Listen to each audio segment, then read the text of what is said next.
5 років без електроенергії з материку. Восени 2015-го окупований Крим поринув у темряву. Почались віялові відключення. Це сталося через те, що на Херсонщині невідомі підірвали електроопори, які постачали енергію на півострів. Тоді кримсько-татарські активісти заявили, відновлення енергопостачання не буде. Не треба допомагати Росії окуповувати півострів. Українська влада, яка спершу тиснула на активістів і прагнула відновити електропостачання, згодом визнала доцільність блекауту. Як це було? Згадаємо. 2015-го – 1,5 роки війни з Росією і окупації Криму, а Україна все ще постачає на окупований півострів 80% всієї електрики. І нею, по суті, живляться російські військові бази, бо для потреб людей достатньо і потужностей місцевих станцій. Залишок великої електроенергії, він максимально йшов на укріплення військової сфери окупантів. Це ж десятки гарнізонів, це десятки зенітно-ракетних сучасних комплексів. Це Севастополь зі всією тією сферою, інфраструктурою військовою. Починається громадянська блокада. Падає перша опора ЛЕП, Мелітополь, Джанкой. Згодом виводять з ладу решту електроліній. Один із організаторів блокади Лінур Іслямов з часом розповість. Відрізати анексований півострів вирішили на початку вересня 2015-го. І за місяць реалізували обіцянку. До адмінмежі почали з'їжджатися активісти з усієї країни. Люди звонили, говорили, держитесь. Люди звонили, говорили, давайте, куда вам перечислить деньги. Надо вот отдать должное тем людям, которые приезжали и работали совершенно как волонтеры, поварами, помогали, мыли, убирали, накрывали. Это же огромный труд. Врачи. Приезжали врачи, которые оставались с нами. Это была энергия. Люди горели всі. Керівництво України спочатку не підтримало блокадників. Їх штурмувала навіть Нацгвардія, а ще батальйон «Херсон» на чолі з нинішнім нардепом ПЗЖ Іллею Ківою. На активістів пішли зі зброєю.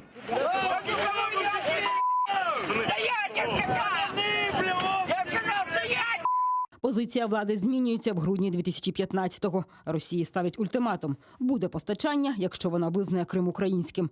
Агресор каже ні. І прем'єр Арсеній Яценюк оголошує про тотальну блокаду Криму. І товарів, і енергії. В окупованому Криму без української енергії починаються віялові відключення, зупинка підприємств, транспорту, інфраструктурних об'єктів. Окупант, який бравурно заявляв, що проживе без української енергії, починає хаотично шукати, як підживити півострів. Перші місяці вона звозила зі всієї Росії генератори літаками з Далекого Сходу, там з Хабаровського краю. Потім вона почала будувати потужні теплоелектростанції на газу. І вона без дозволу таких міжнародних корпорацій, як Siemens, почала використовувати їхнє обладнання. Виникли скандали. Тобто ми максимально ускладнили життя країні-окупанту. Аби вирішити ситуацію, окупанти беруться зводити енергоміст, на який витрачають шалені кошти. В 2017-му до 45 мільярдів рублів, наступного року удвічі більше. Сам переход, кабельний переход з Таманського полуострова до Керчи стоило 12 миллиардов рублей. Они 3 нитки этих пустили. Допустим, перестройка и модернизация энергосистемы юга России, там, где там в Краснодарском крае, еще 22 миллиарда рублей. Развитие сети в Крыму в самом 56 миллиардов рублей. Выяснилось, что, конечно, этих денег мало.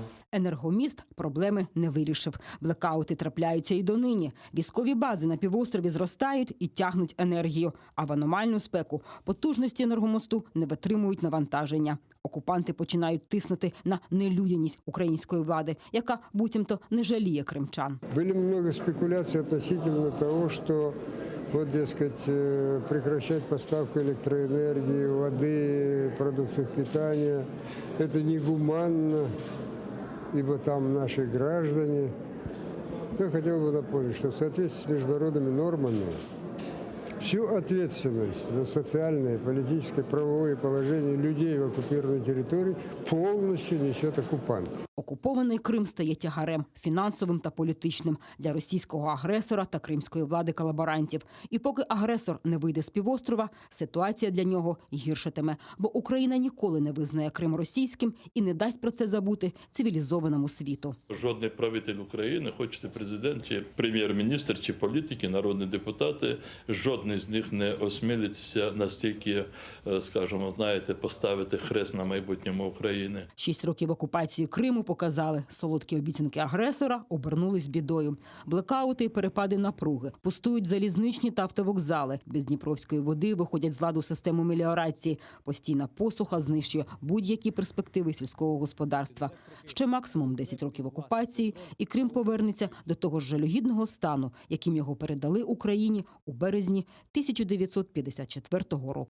3 роки без Веджія Кашка. Ветеран національного руху Веджія Кашка – легенда кримсько-татарського народу. Вона лише виглядала тендітною. Ті, хто добре знав її, знав, яка вона була сміливою та сильною духом. Боротьба за народ була у неї в крові. Веджія Кашка народилась в Криму, але 3 рази була депортована з батьківщини. На всіх мітингах та акціях вона завжди була у першому ряду. Після окупації Криму не пропускала жодного судилища над кримськими татарами. Вона померла у віці 82 роки в кареті швидкої допомоги через дії окупаційних силовиків. В той день на неї Бекіра Дігірмінджі, Казіма Аметова, Асана Чапуха та Руслана Трубача окупанти влаштували облаву. Тоді чоловіків звинуватили у нібито вимаганні грошей у громадянина Туреччини. Однак кримські татари намагалися допомогти родині Веджія Кашка повернути вкрадені цим громадянином гроші. Веджія Кашка до останніх хвилин свого життя боролася за права кримських татар та за вільне життя народу на рідній землі. Не бійтеся ніхто. Люди бояться, але не треба. Ми не будемо боятися заради нашої батьківщини. Ми не захопили іншу батьківщину. Це вони нахабно захопили нашу. Ми живемо на нашій рідній землі. Нехай бояться ті, хто без дозволу сюди прийшов, та нехай бояться ті, хто вивозить наших хлопців звідси та судить їх. Розстріли, катування, насильницькі зникнення, незаконний призов та інше. Генеральна прокуратура розслідує загалом понад 20 тисяч воєнних злочинів, скоєних окупантами в Криму та на Донбасі. Про це в інтерв'ю виданню «Дзеркало тижня» розповів заступник генпрокурора Гюндус Мамедов. У справах про злочини проти людяності фігурують майже 10 тисяч людей, зокрема й вище військове, політичне керівництво Росії. Кримінальні провадження розслідують і проти найманців-окупантів з 31 країни. Загалом це 250 бойовиків, які брали участь у війні проти України. Втім, точну кількість воєнних злочинців важко встановити, каже Мамедов, бо, наприклад, в Криму окупанти провели вже 11 незаконних призовних кампаній. І хоч злочинно рекрутовані кримчани є жертвами злочину, встановити всіх організаторів такого призову майже неможливо. Для цього в Генпрокуратурі буде створено так званий департамент війни, який збиратиме і аналізуватиме всі деталі воєнних злочинів окупанта. А це дозволить в підсумку притягнути Росію до відповідальності, впевнений Гюндус Мамедов. У нас понад 20 тисяч кримінальних правопорушень у більш ніж 5 тисяч проваджень. Ця статистика охоплює всі злочини, пов'язані зі збройним конфліктом. У нас фігурує майже 9,5 тисяч осіб. З них сотні громадян Російської Федерації, у тому числі вище політичне та військове керівництво країни-агресора. Майже 200 арештів, 68 затримань та незаконні вироки. Правозахисники з Кримсько-татарського ресурсного центру дослідили порушення окупантами прав людини в Криму. Так, за перші 9 місяців року відбулося 40 обшуків, більше половини з них в оселях кримських татар. Переважно через огульні звинувачення у тероризмі, зберіганні зброї та участі у батальйоні імені Номана Челібіджіхана. За тими ж звинуваченнями до вересня окупанти встигли засудити 12 людей. Ще 3 з початку року зникли безвісти. Всі відомості про порушення прав людини на півострові лягають у правозахисні звіти, а на їх основі ухвалюватимуться резолюції в міжнародних інституціях, зокрема й у Генеральній асамблеї ООН, каже голова Меджлісу Рефат Чубаров. А Україна використовуватиме ці дані в позовах проти Росії в міжнародних судах. Тоді, коли з'являться умови, у нас має бути все готово для того, щоб все зафіксовано, оцінено, вже одразу воно покладалося і в томи судових справ, і в інші рішення, які будуть здійснюватися по відношенню до країни-агресора. Я тут не використовую слово реінтеграцію, а саме реанімацією, реабілітацією. Бо для того, щоб відновлювати, оживляти, вичищати Крим, якщо хочете, щоб Крим виздоровів, треба бути усвідомлювати, а які ж деформації відбулися, і особливо у сфері порушення прав людини за період окупації. В окупованому Криму заблоковані більше 1600 інтернет-ресурсів. На думку окупантів, заблоковані сайти нібито містять інформацію екстремістського характеру. Про це заявив секретар Ради безпеки Росії Микола Патрушев. Натомість окупанти планують розширити мережу російського телерадіомовлення на півострові. Нагадаємо, раніше повідомлялося, що у Криму заблокували 12 українських інформаційних сайтів і 2 соціальні мережі. Крім того, 28 сайтів заблоковані частково. Таким чином, блокуючи українські засоби масової інформації, Росія вчергове посилює вплив пропаганди на мешканців окупованого Криму. Україна арештувала 500 кораблів за незаконне входження до портів окупованого Криму. Про це повідомляють у прокуратурі автономії. З 50 суден 11 заходили до закритих портів під російським прапором. Досудовим слідством за фактом порушення порядку в'їзду на окуповану територію займається Служба безпеки України. Зараз слідчі встановлюють місце знаходження кораблів-порушників. Нагадаю, після окупації Криму у 2014 році Україна офіційно закрила порти на півострів для міжнародного судноплавства. На даний час судом накладено арешт на 50 суден-порушників. З них 11 суден здійснювали заходи до закритих портів тимчасово окупованої території півострова Крим під російським прапором. Вживаються заходи для встановлення місця перебування суден, на які накладено арешт з метою виконання ухвали суду. Безкоштовне тестування на COVID-19 на адмінмежі з Кримом. В Україні планують проводити безкоштовне тестування на коронавірусну інфекцію безпосередньо в медичних пунктах сервісних центрів на КПВВ, що знаходиться на адмінмежі з окупованим Кримом. Про це повідомила заступниця міністра з питань реінтеграції тимчасово окупованих територій України Інна Голованчук в інтерв'ю «Інтерфакс Україна». За її словами, тестування відбуватиметься на в'їзді на материкову Україну, але наразі ще невідомо, чи будуть тестувати всіх або ж тільки тих, хто матиме симптоми захворювання. Заступниця міністра сподівається, що така послуга запрацює до кінця року. Кабінет міністрів України затвердив гуманітарні підстави для перетину КПВВ на адмінкордоні з окупованим Кримом.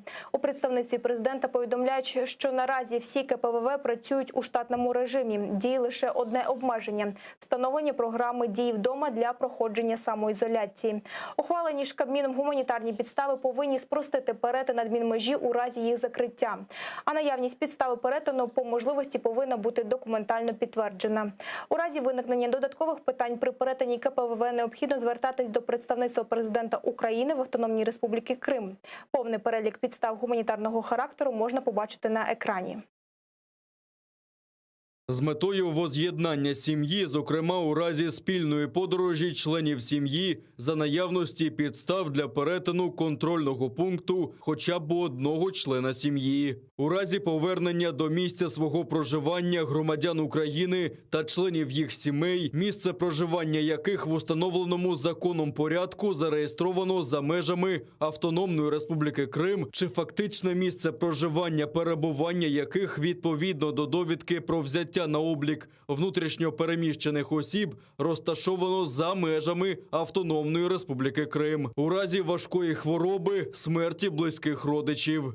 У разі необхідності забезпечення лікарськими засобами та виробами медичного призначення або проходження лікування за наявності тяжких або хронічних хвороб. У разі виїзду з тимчасово окупованої території України особа, яка має документи, що підтверджують право на постійне чи тимчасове проживання в іншій державі, перетин контрольного пункту дитиною, яка не досягла 16-річного віку, в супроводі одного з батьків з метою оформлення дитині документів, що посвідчують особу та підтверджують громадянство України, перетин контрольного пункту особами з метою відвідування закладу освіти для навчання навчання за умови надання документів підтвердження. З метою забезпечення захисту національних інтересів або у зв'язку із виконанням міжнародних зобов'язань представниками іноземних дипломатичних представництв і консульських установ та представництв міжнародних організацій в Україні. З метою прийняття спадщини, наявність інших випадків, коли є підстава вважати, що ситуація потребує невідкладного перетину особою контрольного пункту в будь-якому напрямку з підстав гуманітарного характеру або з метою запобігання виконанню загрози життю та здоров'ю особи та або порушення її прав. Перша бойова втрата в Збройних силах за листопад. В районі Авдіївки ворожий снайпер смертельно поранив бійця 72-ї бригади чорних запоріжців. Сталося це вчора опівдні. Пораненому бійцю надали допомогу та евакуювали до шпиталя. Лікарі боролися за життя бійця, але невдовзі він помер. Командування Об'єднаних сил висловлює щирі співчуття рідним та близьким загиблого. Про зухвалі та підступні дії збройних формувань Російської Федерації та її найманців негайно було повідомлено представників ОБСЄ через українську сторону спільного центру контролю та координації питань припинення вогню та стабілізації лінії розмежування сторін. Від початку поточної доби, 25 листопада, по всій лінії розмежування спостерігається тиша.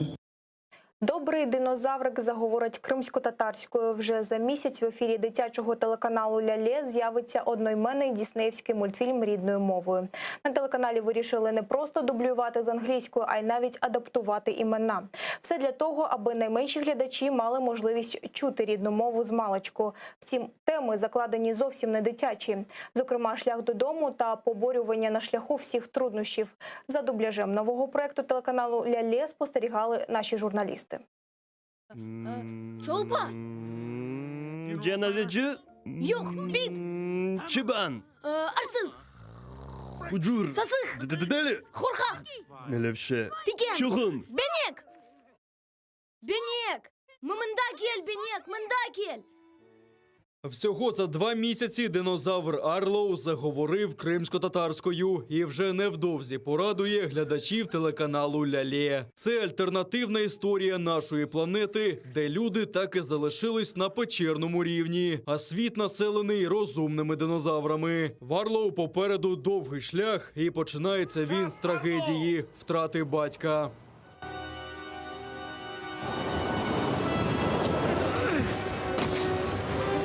Баба! Баба! Баба! Баба! Тепер його мета – повернутися додому, а єдиний дороговказ – Велика гора. На його шляху будуть і веселощі, і випробування, але завжди поруч маленький печерний хлопчик. Переклад з англійської, дубляж голосів, адаптація. Загалом кілька місяців роботи над мультфільмом. Пошук акторів дубляжу – ось найскладніше завдання, розповідає режисер проєкту Нефізе Сейдаметова. Адже дуже важливо було знайти не лише потрібний голос і типаж для ролі. Потрібно було, щоб актор досконало володів кримсько-татарською мовою. Бабасыз кыйналганыңны білем, амма башка чареміз yok. Арлоу. У нас была проблема в выборе главного героя. Пробовали несколько мальчиков, и потом утвердили одного из них, это Халил, очень талантливый. И мне понравилось его развитие, потому что вначале он был довольно таким закрытым, скромным, но в процессе он очень быстро раскрылся. И даже когда мы слушали первые дубли, мы заметили разницу. Акторці дубляжу Ельвіні Зійнедіновій озвучувати персонаж мами Арлоу виходить ледь не з першого разу. Вона й сама має маленьку донечку та досвід професійної акторки. Генрі! Башланды! Добрий динозавр Арлоу має стати прикладом для маленьких глядачів, кажуть автори проєкту. Він завжди вірний друг, не схиляється перед труднощами і при цьому вчить малечу рідної мови. Обязательно буду показывать. Я уже сейчас показываю этот мультфильм на другом языке, чтобы она уже смотрела. И говорю, что вот скоро будет этот мультфильм на крымско-татарском языке. Будет озвучивать твоя мама, маму этого Арлоу. и она уже ждет с нетерпением. С ранних лет им нужно говорить на крымско-татарском, а когда они слышат речь крымско-татарскую, они как бы привыкают к этой атмосфере. Если даже родители, возможно, не в полной мере говорят на нашем родном языке, то они, смотря мультфильмы, могут обучаться и самостоятельно. «Добрий динозавр» – третій дубльований цього року мультфільм. І він вже на заключному етапі монтажу. Презентують його на дитячому телеканалі «Лялє» в першій половині грудня. А команда вже шукає нові проекти. Ті, хто отримував паспорти окупанта, жертви, а ті, хто примушував їх отримувати, будуть відповідати. Про це в інтерв'ю виданню «Дзеркало тижня» розповів заступник генерального прокурора Гюндуз Мамедов. За його словами, масову видачу російських паспортів на окупованих територіях Україна вважає насильною, а ці так звані документи не визнає ніхто, крім самої Росії. Ба більше, насильницька паспортизація є воєнним злочином і порушенням прав людини. Мамедов додав, що окупаційна влада та країна-окупант нестиме за це відповідальність, а всю інформацію щодо примусової паспортизації в Криму вже подали в Офіс прокурора Міжнародного кримінального суду. Оскільки відмова від паспорта призводить до певних наслідків, притягнення до відповідальності за порушення міграційних норм Російської Федерації, примусової депортації, неможливості працевлаштування, відсутності доступу до соціальних і медичних послуг – це все свідчить про витіснення громадян України з території півострова, штучну заміну демографічної ситуації та заселення Криму громадянами Російської Федерації, що є елементами воєнного злочину. Окупанти не дозволили віце-президенту Всесвітнього конгресу кримських татар Ленуру Ісламову брати участь у засіданні по так званій справі проти нього. Ісламова судять заочно, тому він через свого адвоката Миколу Полозова відправив попередньо зроблений відеозапис, де висловив свою позицію по справі. Окупанти, незважаючи на вимоги адвоката, навідріз відмовились розглядати такий формат участі у так званому засіданні.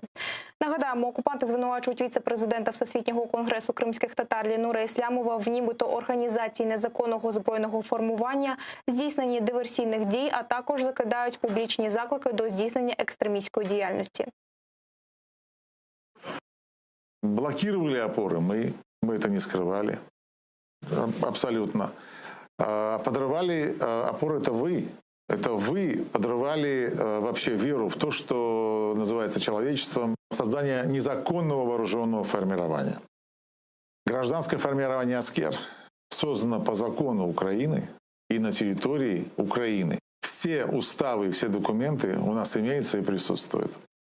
Незаконное нахождение ваших войск на украинской территории. По поводу незаконного вооруженного формирования. Мы добивались и будем добиваться того, чтобы государство Украина присвоило гражданскому формированию «Аскер» номер воинской части, и оно превратилось в батальон Намана Челебиджихана. Поэтому увидите еще и вооруженное, и большое по составу формирование, которое будет легитимным образом находиться рядом с админграницей Крыма, я вам обещаю. Непризнание российского статуса Крыма. Я действительно его не признаю и никогда не признаю. И не только я, а весь мир так говорит, что оккупированный Крым – это территория Украины. Точка. Я стоял и стоять буду на том, что Крым мы должны освободить. На сегодняшний день он оккупирован. И если нужно будет, мы все положим головы, но вас там не будет. Не змогли встановити місце перебування свідка Кузнєцова, щодо якого раніше було ухвалено рішення про примусовий привід. Виявилося, що він тиждень тому переїхав з адреси, за якою мешкає у Москві. Кузнєцов, відомий як пранкер Вован, він разом з іншим пранкером Лексусом у 2015 році під час телефонної розмови з Ленуром Ісламовим та Мустафою Джемілєвим нібито дізналися, хто підірвав електроопори. Через відсутність пранкера по відеозв'язку допитали іншого свідка Рустема Ільясова, який наразі в російській колонії за іншою кримінальною справою. У зв'язку з наявністю протиріч в протоколі допиту і показаннями в суді окупаційний прокурор клопотав про оголошення свідчень, які надавалися раніше. Из тех показаний следовало, что свидетель выехал из Крыма в Киев. Там он обратился к своему знакомому Мустафе Джемилеву с просьбой помочь с работой. Мустафа Джемилев направил его к Ленуру Ислямову, где якобы в батальоне он мог получать по 4-5 тысяч гривен ежемесячно. После этого, согласно этим показаниям, свидетель поехал туда, на Чингар, побыл там около 2 часов, не согласился участвовать в деятельности батальона и уехал.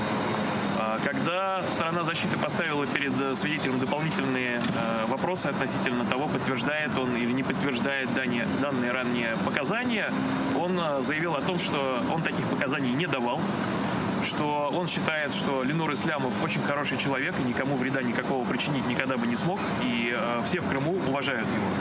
Кроме того, он заявил, что в отношении него применялись пытки и избиения, и, соответственно, те показания, которые оглашены были прокурором, он абсолютно не подтверждает никак вообще. Знищення ідентичності та підготовка гарматного м'яса для окупаційного війська. Так правозахисники називають масштабне залучення до російських воєнізованих формувань дітей з окупованого Криму та Донбасу. Окупаційні адміністрації отримують з Москви мільярди рублів на пропаганду війни. Для цього створюють підрозділи юнармії та збирають тематичні войовничі табори.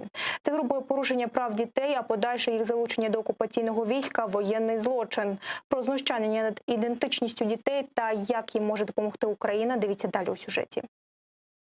Бойовий камуфляж, автомати та яскраво червоні прапори. В такій самій військовій формі зелені чоловічки захоплювали державні установи, порти та литовища Криму. А в останні 6 років в однострій окупанта вбирають молодь з окупованих Росією територій України.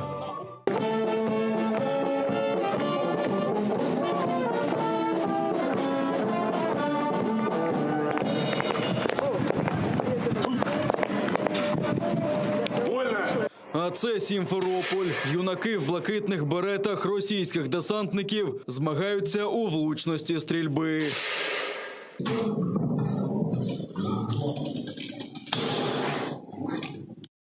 Парамілітарна організація «Юнармія» діє і на інших окупованих територіях України. Так, в Донецьку, де Росія вперто не визнає своєї присутності, присягу окупантам приймають діти. І все це під наглядом російських офіцерів.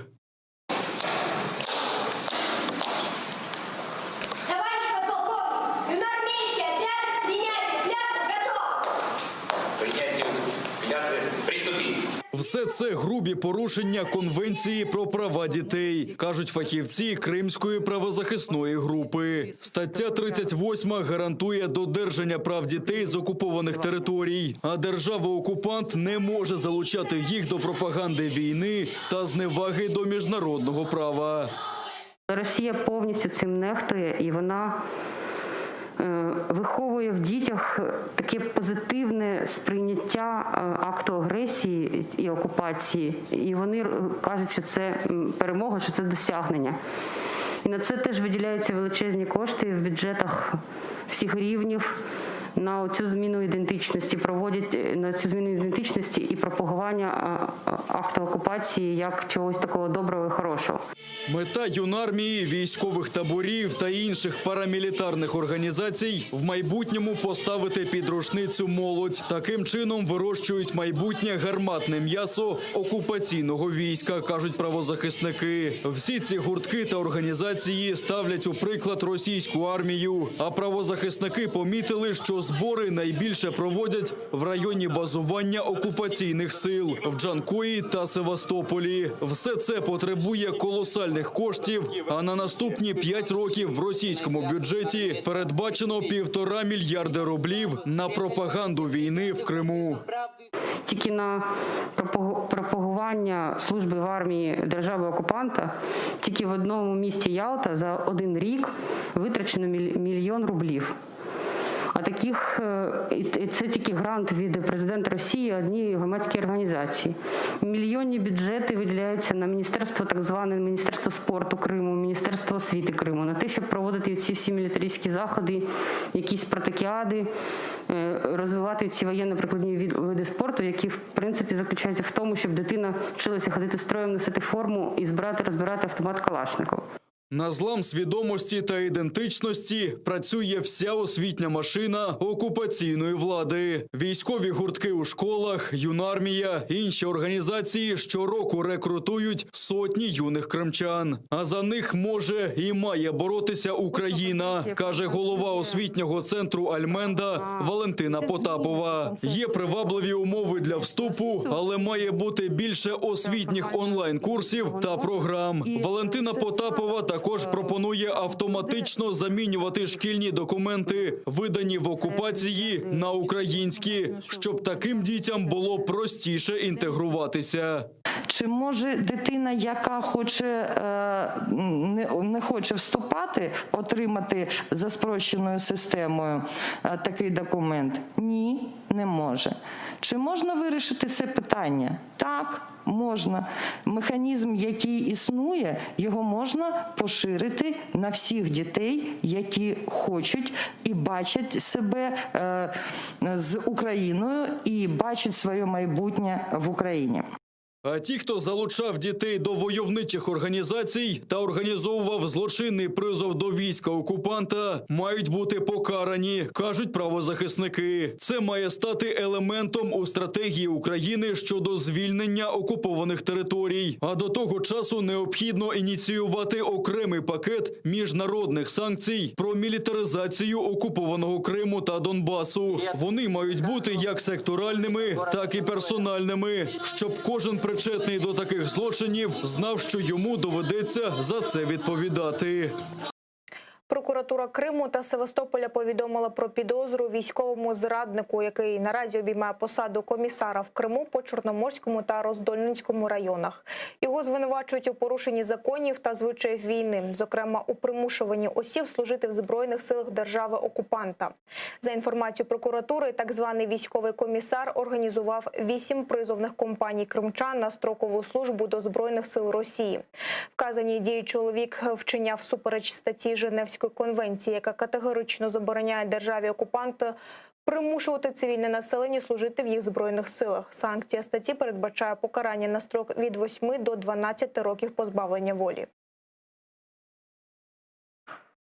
Досудовим розслідуванням встановлено, що підозрюваний після окупації півострова у 2014 році зрадив присязі на вірність народу України та перейшов на військову службу до армії держави-окупанта. Згодом у 2016 році, обійнявши посаду військового комісара Республіки Крим по Чорноморському та Роздольницькому районах, реалізуючи незаконну політику Російської Федерації та її окупаційної адміністрації, підозрюваний безпосередньо розробляв план та забезпечував проведення примусових призовних кампаній. Дихальна гімнастика та фізичні тренування. Медики мають низку порад з реабілітації для тих, хто перехворів на COVID-19. Передусім, це стосується середньої та важкої форми. Фахівці зазначають, що після хвороби зменшується об'єм легенів, а якщо людина довго лікувалася стаціонарно, то слабшують і м'язи. Вже існує безліч вправ з відновлення, схвалених медиками. Вони радять почати з легких вправ, більше ходити і дихати повітрям, поступово збільшуючи навантаження. Такої ж думки і у Всесвітній організації охорони здоров'я. Там і поготів заявляють, що малорухливий спосіб життя може стати причиною наступної пандемії. Докладніше далі у сюжеті. Дихальна гімнастика, правильне харчування та прогулянки. В Міністерстві охорони здоров'я розповіли, як відновити організм після COVID-19. Гуляти на свіжому повітрі після перенесеної хвороби. Дійсно, багато хто скаржиться на виражену втомлюваність, яка зберігається на протязі 2-3 тижнів. Поступова реабілітація, дихальна гімнастика, адекватне раціональне харчування і прогулянки на свіжому повітрі. Зосередитися варто саме на реабілітації легень, оскільки під час хвороби їх об'єм зменшується. Медики радять їх тренувати простими вправами. Наприклад, вдихаючи носом, видихати повітря крізь соломинку у склянку води. 15 хвилин кожну годину. Це якщо є потреба. Якщо можна кожні 2 години по 15-20 хвилин проводити таку гімнастику дихальну. Ніяких шариків не треба надувати, тому що на скомпрометованих легенях, субплевральних ураженнях легенів можна викликати пневмоторакс. Таке напруження, ви уявляєте, одне діло продути отаку от трубочку, а інше діло надути шарик. То напруження там більше і може лопнути легеня. Американські фахівці наполягають і на фізичній реабілітації. Передовсім для тих, хто переніс ковід у важкій формі. Після тривалого перебування на стаціонарі слабшають м'язи рук і ніг. Тому необхідно поступово їх відновлювати. Більше гуляти по будинку, почніть ходити сходами, більше рухатися. Навіть виконання простих вправ у ліжку може бути корисним. Знаєте, якщо важко навіть підвестися зі стільця, тоді є певні вправи, які можна робити. Хоча б присідати, відштовхуватися від стільця. Це допоможе зміцнити ноги та руки. Дорослим бажано приділяти щонайменше 2,5 години на тиждень інтенсивним фізичним вправам. Це позитивно позначиться не тільки на здоров'ї, але й на психологічному стані. Про це нещодавно заявили фахівці Всесвітньої організації охорони здоров'я.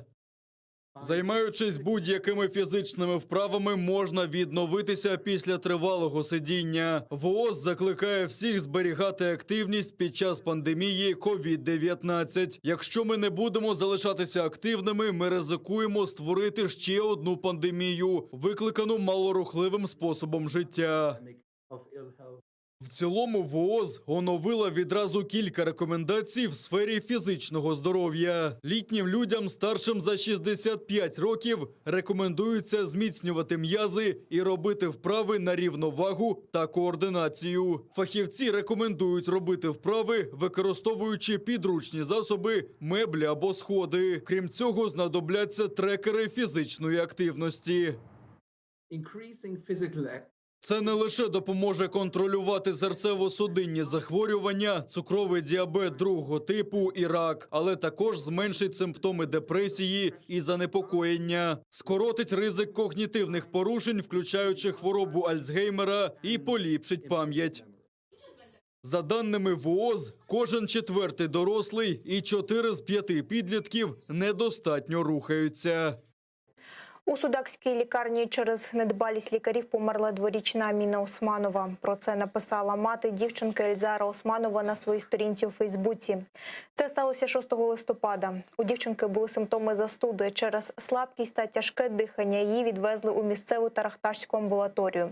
Там, послухавши легені, не помітили жодних проблем, лише відмітили, що почервоніло горло, а також, що у крові підвищена норма ацетону. Дитину повезли у судакську лікарню через те, що дитяче відділення було закритим. У приймальні її оглянув лікар, але також нічого не помітив. По дорозі додому дитині стало ще гірше. Увечері сім'я знов повернулась до приймальної судакської лікарні. Там дівчинку знов оглянув черговий лікар, хірург та дитячий лікар, але ніхто з них не зміг поставити діагноз. Щоб організм не зневоднився, вирішили робити крапельницю, але з 3 медсестер ніхто цього не зробив. Через декілька хвилин дівчинка померла.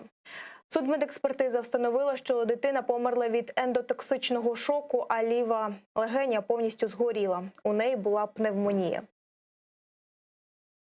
Судмедэксперт города Судак сказал мне, что левого легкого уже не было вообще, осталась только пленка. Возможно ли, что 3 врачей могли не услышать, что легкое у ребенка вообще не работает?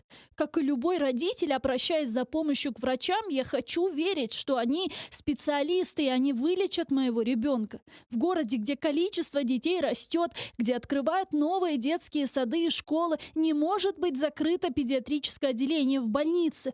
Мою дочь не вернешь, но я хочу, чтобы проблема с медицинским обслуживанием детей в нашем городе была решена. С ней сталкиваются и другие люди.